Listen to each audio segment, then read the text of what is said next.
Bonjour, je m'appelle Cynthia, je suis auxiliaire de puériculture à la crèche Tipichoun de Valoris. Le projet de la communication par la gestuelle est venu tout naturellement avec une collègue, une autre professionnelle de structure, Emmanuelle.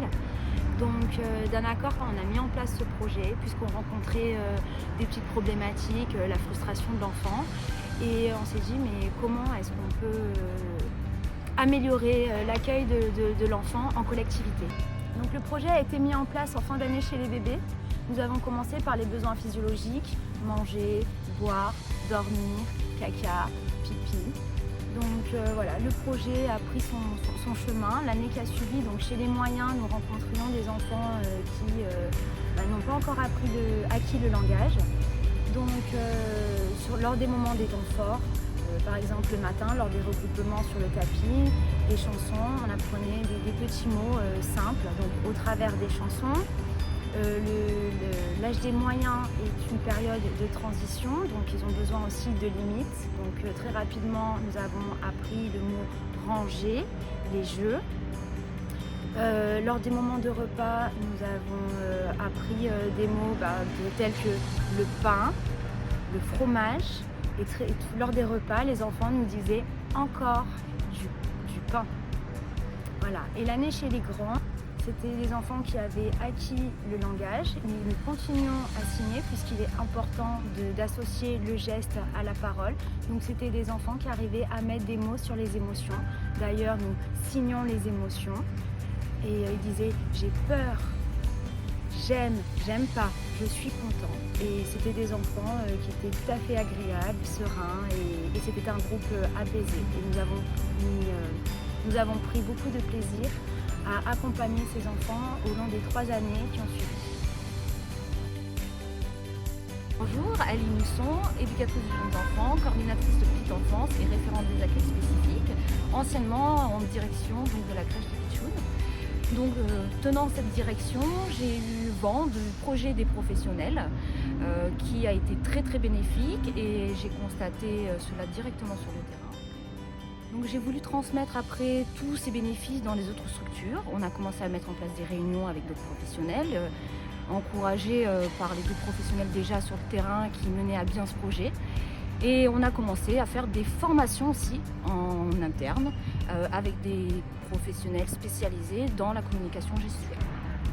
Je voulais juste préciser que nous faisons donc de la communication gestuelle avec les bases de la sensibilisation à la langue des signes française et que ce n'est pas une langue. On n'apprend pas aux enfants une nouvelle langue.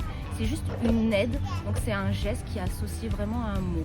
On verbalise tout, donc les enfants ne sont pas dans l'obligation en fait de le faire. C'est un accompagnement vraiment pour eux et pour leur famille. Bonjour, moi je m'appelle Fanny, je suis éducatrice de jeunes enfants et lorsque je suis arrivée, moi, toutes les structures de la municipalité en fait faisaient la communication gestuelle. Mon rôle en tout cas d'éducatrice, c'est aussi d'apporter une certaine, ou faire vivre en tout cas les projets des professionnels. Donc j'ai apporté ma petite touche et j'ai eu l'idée de créer un outil en fait, c'est des petites vignettes où il y a les différents signes.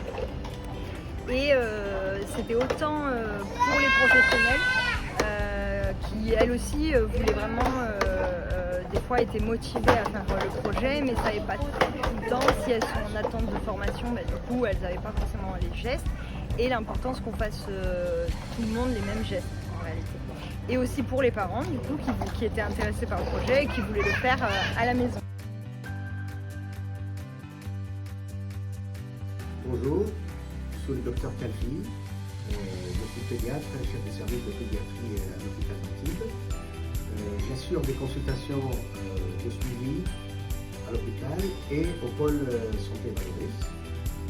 La communication gestuelle associée à la parole permet d'élargir le vocabulaire gestuel naturellement existant et de combler le laps de temps avant l'acquisition de la parole.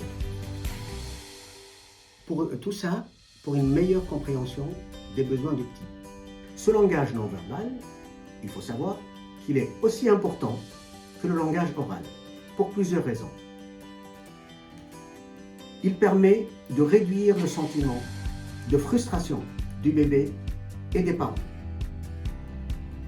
Avec les signes, votre enfant sera en mesure d'exprimer ses émotions, ses sensations, ses besoins et ses envies. Ce type de communication permet également d'améliorer la confiance en soi, son attention, et de le rendre acteur assez tôt dans la communication. Troisième avantage, cela permet de tisser un lien enfant-parent privilégié. C'est une occasion supplémentaire de nouer une grande complicité entre enfants et parents. Et tout ceci s'inscrit dans une démarche d'éducation positive et bienveillante avec son tout petit. Dernier avantage, et c'est très important, ce type de communication permet de servir de passerelle vers l'acquisition du langage. Les bébés ne perdent pas la motivation de parler. C'est très important, bien au contraire. Ceci permet de soutenir leur langage oral en compréhension et en expression. Au fur et à mesure, plus tard donc, au fur et à mesure que l'enfant commence à dire ses premiers mots, ils sont plus l'utilité d'utiliser des gestes.